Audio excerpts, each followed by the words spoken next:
Between 10,000 and 15,000 people vanished in the months following the liberation of France. No courtrooms, no defense attorneys, no written verdicts, just summary executions in dusty barns, muddy ditches, and quiet village squares. Historians call it the épuration sauvage, the wild purge. Local resistance groups settling accounts before any government could stop them. It feels like something that could only happen in the chaos of a collapsed European continent. Yet 2 years earlier, in August 1942, a scene just as brutal played out inside the United States, not in a lawless backwoods, but 5 minutes from the White House. 6 men were strapped into electric chairs inside the District of Columbia jail. Their trial had ended just 5 days prior. They weren't American citizens. They were German saboteurs. They had stepped off Nazi submarines onto quiet American beaches, carrying enough high explosives to paralyze the nation's infrastructure. How did enemy agents end up in American electric chairs with such terrifying speed? The answer doesn't lie in a bloody street purge. It lies in a story of betrayal, panic, and a president who decided to rewrite the rules of war. In June 1942, Abwehr headquarters in Berlin launched Operation Pastorius. The plan was bold: strike the American home front where it hurt most. 8 thoroughly trained German saboteurs were divided into 2 teams. On a foggy night on June 13th, the first team stepped off a U-boat onto the beaches of Amagansett, Long Island. 4 days later, the second team waded ashore near Ponte Vedra, Florida. They weren't wearing military gear. They carried civilian clothes, fuses, crates of TNT, and roughly $175,000 in raw cash, worth millions today. Their target list was massive: aluminum processing plants in Illinois, hydroelectric stations at Niagara Falls, railroad bridges, and even Jewish-owned department stores in major cities. The goal wasn't just physical destruction, it was psychological terror. Instead of terror, the mission hit immediate farce. On Long Island, a Coast Guard apprentice on routine patrol stumbled across the team halfway through unloading their gear. The mission's leader, George John Dash, shoved a bribe into the guard's hand and told him to forget what he saw. The guard didn't forget. He ran straight to his station. The saboteurs scattered into the American interior, but the clock was already ticking. The FBI launched one of the biggest manhunts in its history. They didn't even need to finish it. Dash lost his nerve almost instantly. Within days of arriving in New York, he picked up a phone, called FBI headquarters in Washington, and demanded to speak directly to J. Edgar Hoover. When the agents didn't take him seriously, Dash booked a hotel room in the Capitol, walked into the Department of Justice, and dumped $84,000 in cash onto an agent's desk. He didn't just surrender, he sang. Names, safe houses, invisible ink formulas, Portuguese contact addresses, everything. He brought along Ernest Peter Berger, an Austrian-born saboteur who had spent time in a Nazi concentration camp and hated the regime. Berger quietly validated every single detail. Within 2 weeks, all 8 saboteurs were sitting in federal cells. This was a massive public relations win for Hoover, but it created a massive legal headache for President Franklin D. Roosevelt.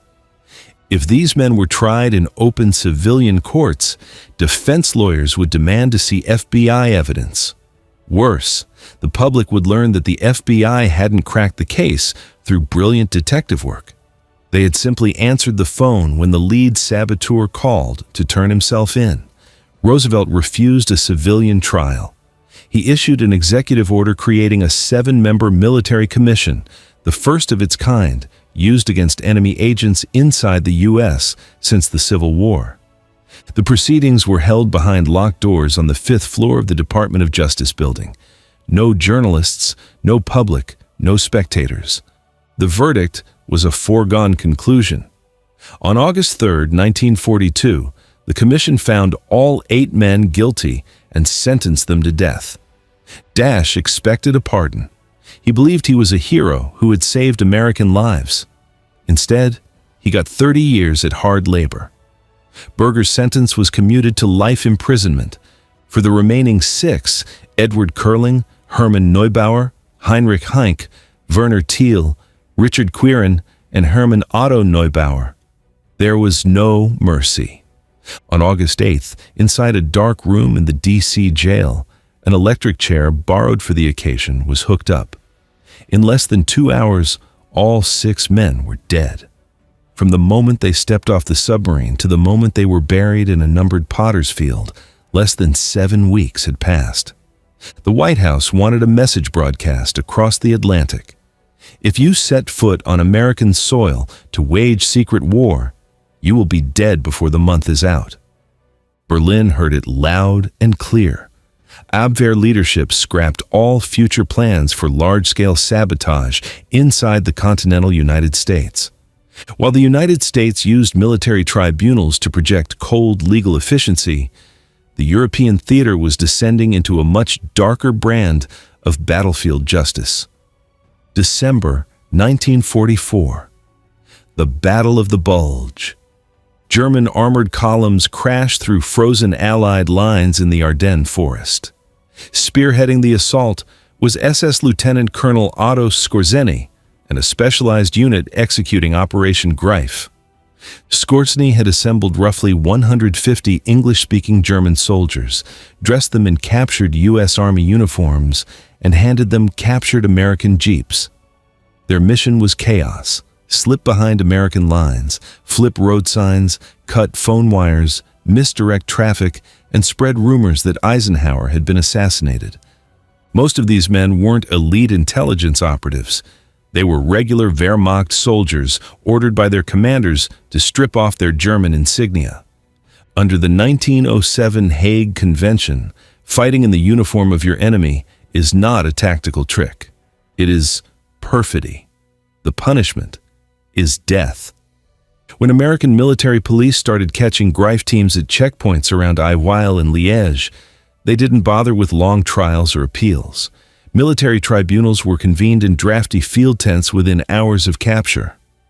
17 German soldiers were sentenced to face firing squads. On December 23, 1944, the first 3, Günther Billing, Wilhelm Schmidt, and Manfred Pernas, were tied to wooden stakes at a rifle range in Henri-Chapelle, Belgium. American military photographers documented every frame of the execution. The photos were intentionally distributed among Allied troops as a warning. The irony was bitter. The private soldiers who put on the stolen jackets were executed against stone walls in the snow. Otto Skorzeny, the man who planned the operation, survived the war, stood trial at Dachau in 1947, and walked away acquitted after a British commando testified that Allied forces had used the exact same deception tactics. By 1946, wartime improvisation gave way to formal international reckoning. In the freshly restored Palace of Justice at Nuremberg, the International Military Tribunal handed down its judgments against the top surviving leadership of the Nazi state. 12 men were sentenced to hang. On October 16, 1946, inside the prison gymnasium, right beneath basketball hoops that were still mounted to the walls, 3 black gallows were constructed. American Master Sergeant John C. Woods handled the trapdoors. One by one, the leaders walked in. Former Foreign Minister Joachim von Ribbentrop went first at 1:11 a.m.